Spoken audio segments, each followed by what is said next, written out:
Hello students, good morning. Now welcome in our English class. Students, we were discussing the summary of chapter The Case of the Sharp-Eyed Jeweler.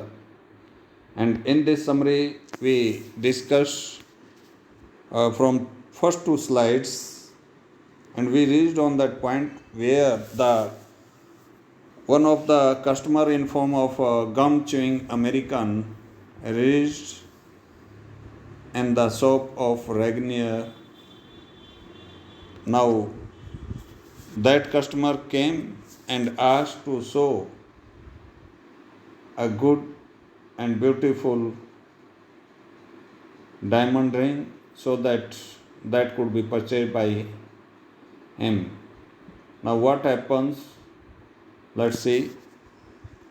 First two slides were discussed. First, second, and now third. Here you are watching a gum chewing American enters the shop as soon as Morris finished arrangement of jewels in the window. यानी display board के अंदर display जो दुकान का होता है उस display में वो अपने डिस्प्ले विंडो कह लीजिए, अपने डिस्प्ले विंडो में सेफ का मतलब होता है तिजोरी, सेफ से तिजोरी से जो प्रीसियस जेवल्स थे, प्रीसियस आभूषण, कीमती आभूषण तिजोरी से निकालकर वो डिस्प्ले विंडो के अंदर जैसे उसने उन आभूषणों को रखने का काम ख़त्म किया तो उसी वक्त जो है एक गम च्यूइंग अमेरिकन यानी च्यूइंगम चबाता हुआ कोई अमेरिकन जो है वो दुकान के अंदर, रेगनियर शॉप के अंदर प्रवेश करता है। इसके बाद क्या होता है वो देखिए। Now we are going to start from this statement. Has no knowledge, who has no knowledge that American, उस अमेरिकन को कोई ज्ञान नहीं था और प्रीसियस स्टोन, कीमती आभूषणों के बारे में। His interest in buying a ring only, उसका केवल एक ही इंटरेस्ट था, वो था एक अंगूठी को खरीदना। 3 ट्रेज ऑफ रिंग सोन बाय मॉरिस, विलियम मॉरिस के द्वारा 3 अंगूठियों की ट्रे उसको दिखाई गई। किसको दिखाई गई? That American person was chewing the gum, जो च्यूइंगम चबा रहा था उस अमेरिकन को 3 अंगूठियों की ट्रे दिखाई गई एक एक करके। Likes and select 1 flower ring, he likes, वो पसंद करता है और एक फ्लावर रिंग को, एक फूल वाली अंगूठी जिस पर फूल छपा हुआ था उस अंगूठी को वो सिलेक्ट कर लेता है।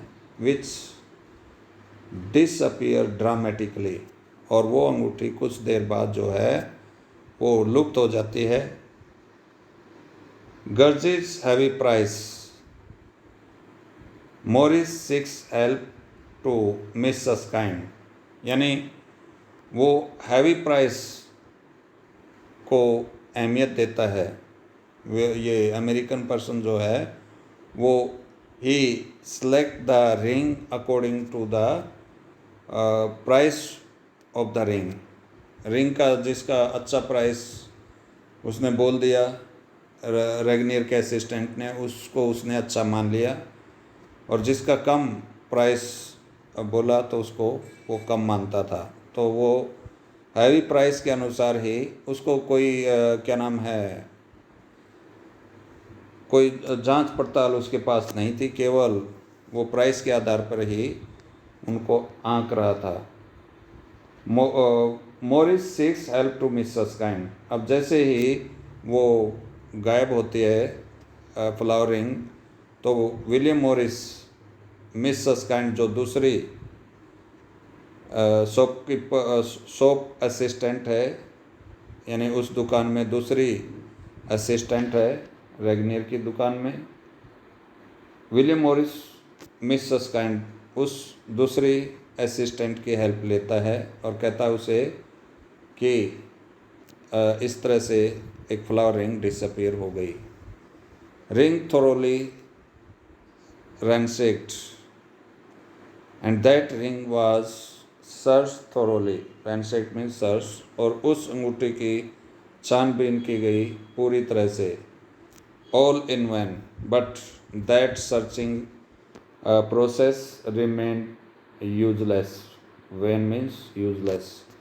लेकिन उनका ये जो ढूंढने का स्टाइल था या प्रोसेस था वो यूजलेस साबित हुआ, because they couldn't find any ring in the possession of that American. उस अमेरिकन के पास उनको कोई फ्लावर रिंग नहीं मिली. वो बार बार उसको पूछते हैं और उन्होंने कोशिश भी की अमेरिकन व्यक्ति की क्या नाम है तलाशी करने की, but they didn't find any ring in his possession. लेकिन उन्होंने उसके पास कोई अंगूठी नहीं मिली. और आखिर में ये भी कहा गया कि may be that ring press fell down in the we can say folding of trousers of his trousers, or we can say of his pant. और उन्होंने ये भी कहा कि शायद वो उसकी पैंट की जो फोल्डिंग थी, यानी उसने पैंट नीचे से फोल्ड की हुई थी, कहते हैं कि ये हो सकता है उनमें गिर गई हो. तो वो वहाँ भी उसकी तलाशी लेते हैं, वहाँ भी देखते हैं रिंग को, लेकिन they didn't find any ring at that place also. लेकिन उन्हें वो अंगूठी वहाँ उसके पास नहीं मिली. अब वो गई कहाँ? Let's see next slide. The proprietor modest Sai upset at the ring disappearing. यानी जो दुकान मालिक था, जो मोडेस्ट साई, बहुत ही दयावान, बहुत ही क्या नाम है शर्म महसूस करने वाला, वो बहुत ही अपसेट था उस रिंग के लुप्त होने पर. डिसअपियरिंग मीन लुप्त होना. Regnier's love for jewellery like his love for children. Means Regnier loved the jewellery pieces just like his own children. अपने बच्चों की तरह वो ज्वेलरी पीसेस को, आभूषण को प्रेम करता था, प्यार करता था रेगनियर. Such kind suggestion to look in the turn up of American trousers brought no result. अब मैंने बताया था उसकी जो फोल्डिंग थी, टर्न्स अप का मतलब फोल्डिंग, जो उसने फोल्ड की हुई थी अपनी पैंट. सच काइंड का जो सुझाव था उस क्या नाम फोल्डिंग में, अमेरिकन व्यक्ति के पैंट की फोल्डिंग में, उसके जो उसने फोल्ड की हुई थी पैंट, उसमें ढूंढने का जो सुझाव था सस्काइंड मिस सस्काइंड ने जो दिया दूसरे असिस्टेंट ने, उसका भी कोई फ़ायदा नहीं हुआ क्योंकि उन्हें वो अंगूठी वहाँ नहीं मिली. The American went to Regnier's office. इसके बाद अमेरिकन जो है वो रेगनियर के ऑफिस में पहुँचा. Where he was thoroughly search by Regnier. जहाँ रेगनियर के द्वारा उसको पूरी तरह से चेक किया गया. रेगनियर के ऑफिस में ले जाकर अमेरिकन को अच्छी तरह से जांचा गया, उसकी पड़ताल की गई, उसकी देखरेख की गई कि उसके पास वो अंगूठी है कि नहीं. उसकी तलाशी ली गई.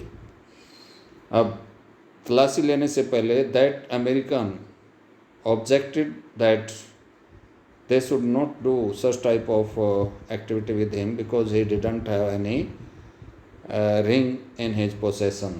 But at that time Regnier told him that it was their duty because they had got their shop insured, and in that situation the insurance company would ask them whether they had searched the ring properly or not. So due to that reason that American could become we can say satisfied to give to allow them to search their ring in his possession.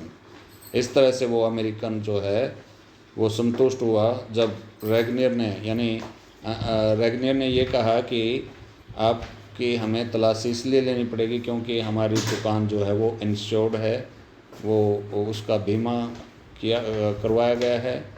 और जो बीमा company, insurance company, वो उनसे पूछेगी कि क्या आपने ग्राहकों की तलाशी ली गई आपके द्वारा। तो कहता है कि उस समय हमें बताना होगा कि हमने पूरी तरह से तलाशी ली, इसलिए हम आपकी तलाशी लेना चाहते हैं। So by listening such type of wording from Ragnier's mouth, that American could be satisfied to give permission to them for searching their ring। यानी वो अमेरिकन तब जाकर तैयार हुआ उस अंगूठी को उसके पोसेशन में, उसके अधिकार में तलाशी लेने के लिए।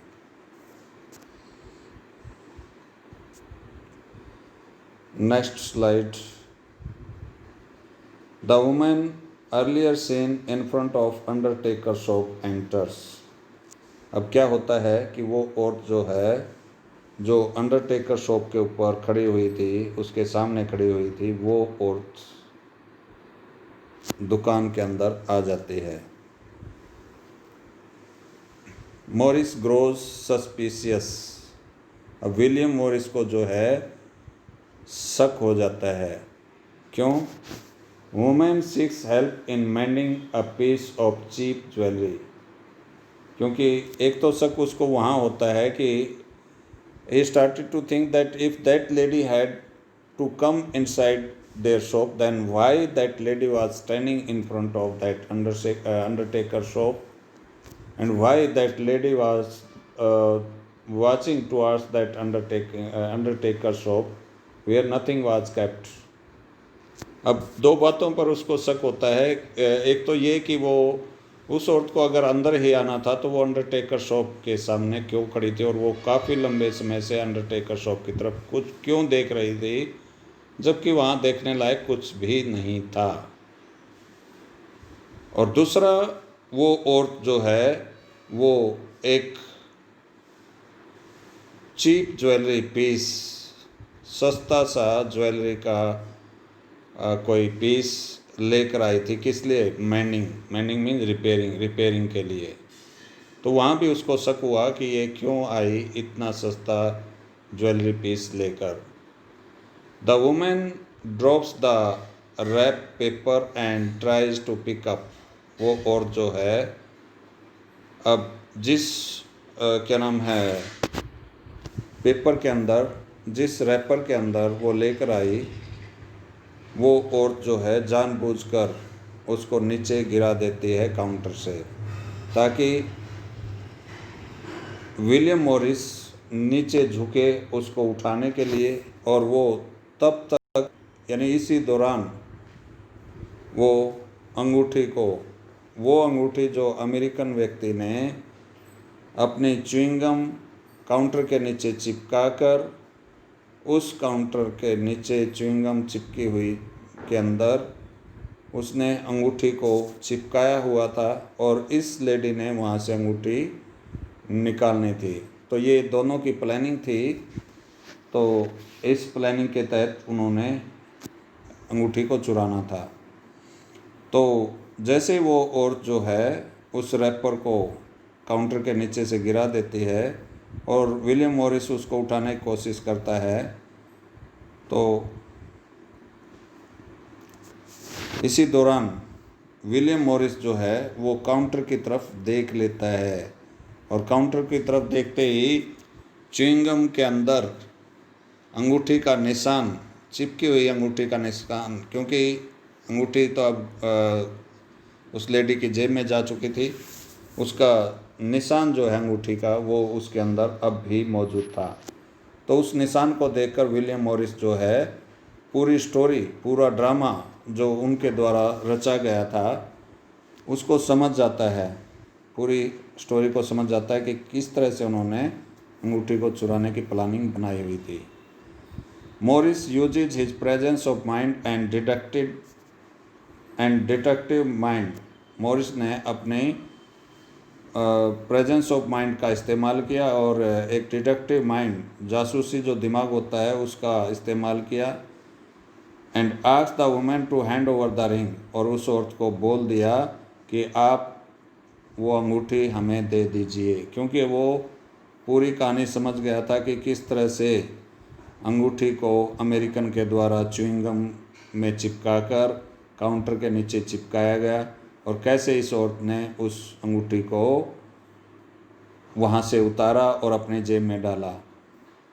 The ring recovered and there fold, यहाँ पर एंड थेफ्ट फोल्ड, इस अंगूठी को ढूंढ लिया गया और जो थेफ्ट का मतलब चोरी, fold means to make unsuccessful, असफल बनाना, और इस तरह से इस चोरी की घटना को असफल बना दिया गया। किसके द्वारा? बाय दिस विलियम मॉरिस, इस विलियम मॉरिस के द्वारा। Mister Morris praised and Regnier much relieved, mister Morris ने जो है क्या नाम है इस तरह से बताया और मिस्टर रेगनियर जो है वो रिलीव हुए। रिलीव का मतलब राहत की सांस लेना, यानी जैसे ही अंगूठी मिली तो मिस्टर रेगनियर ने राहत की सांस ली कि उसे वो खोई हुई अंगूठी जो लुप्त हो गई थी वो अंगूठी दोबारा मिल गई थी। तो ये था इस चैप्टर की स्टोरी के बारे में। अब ये जो औरत है उस अमेरिकन के साथ जो मिली हुई थी, इस औरत ने अंगूठी को आसानी से नहीं दिया, नहीं बताया कि उसने चोरी की है। उसके लिए विलियम मॉरिस को जो है क्या नाम है चेतावनी देनी पड़ी। अब वो औरत जो है अंगूठी को निकाल कर चल पड़ती है तो मॉरिस कहता है कि आप रुकिए, नहीं तो गेट क्लोज करके मैं अलार्म बजाऊंगा और आप जो है पकड़ी जाएंगी, हम क्या नाम हम आपको नहीं जाने देंगे। और उसने कहा कि आप अपनी अंगूठी जेब से लेफ्ट पॉकेट से निकालिए। क्यों? क्योंकि वो औरत वहीं आकर खड़ी हुई थी जहां वो अमेरिकन खड़ा था और वहां से वो अपने हाथ के साथ लेफ्ट पॉकेट में ही अंगूठी को डाल सकती थी। तो इस तरह से उसने इस अपने प्रेजेंस ऑफ माइंड से या डिडक्टिव माइंड कह लीजिए, अपना जासूसी जो दिमाग था, जासूसी कहानियाँ पढ़ कर उसका दिमाग जासूसी हो गया था, एक जासूस जैसा। तो उसने इस तरह से अपने प्रेजेंस ऑफ माइंड और डिडक्टिव माइंड के साथ खोई हुई अंगूठी को दोबारा से पाया। So this was the summary of this chapter. I hope you will try to understand it and read the whole remaining chapter properly and find the word meaning. So let's stop it here. Okay, thank you.